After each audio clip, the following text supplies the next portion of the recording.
We are down to the wire. Just 2 days now, we're celebrating 70 years on the air here at WBAY TV2. Leading up to the anniversary, we are highlighting important people who are part of WBAY's legacy. And one of those journalists, of course, Elizabeth Ries, who reported on a disappearance and murder trial that got national attention.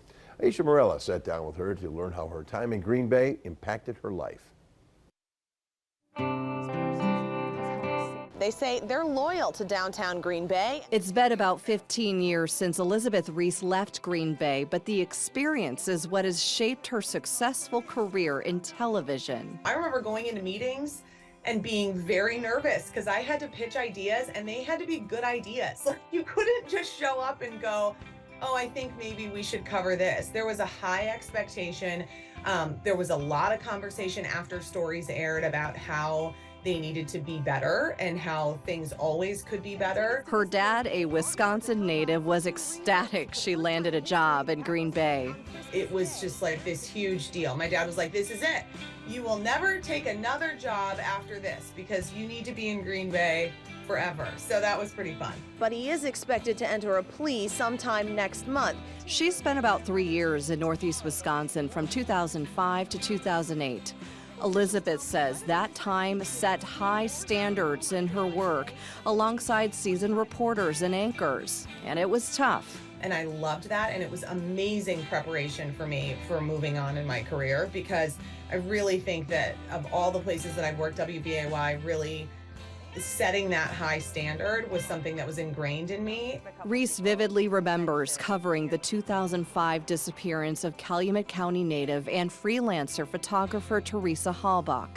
Our Elizabeth Ries is there now with the latest from today's press conference. Elizabeth? Sarah, well, Highway 147 is still closed off behind me. And we were out in like the fields, you know, of rural Wisconsin searching for her, and then the search continuing, and then, you know, Stephen Avery being charged, and the shocking, I will never forget reading through that criminal complaint for the first time. She remembers the months she spent covering Halbach's death and the trial of her killer, Stephen Avery.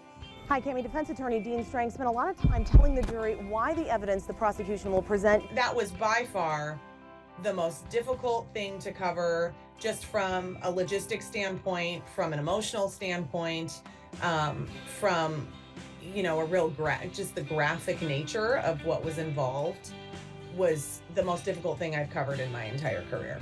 But it prepared her when she landed a job at KSTP in the Twin Cities, where she now lives with her husband and 3 kids, working in the newsroom a little bit and then shifting gears, taking on a lifestyle show ever since.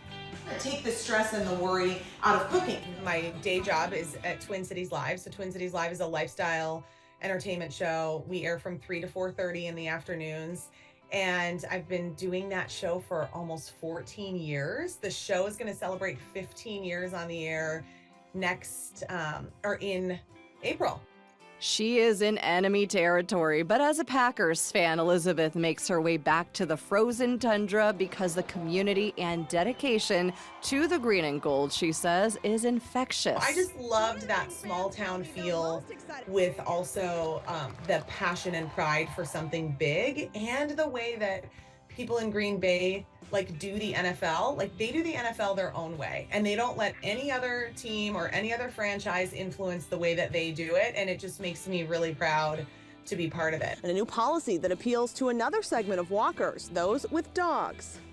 Taking all she learned to the Twin Cities, Elizabeth says she's grateful for the experience, the mentors, and the opportunity to work for WBAY TV2. And it's a place of high standards and a major commitment to the community, and you don't find that everywhere. You certainly don't find that at every station. It was tough as nails.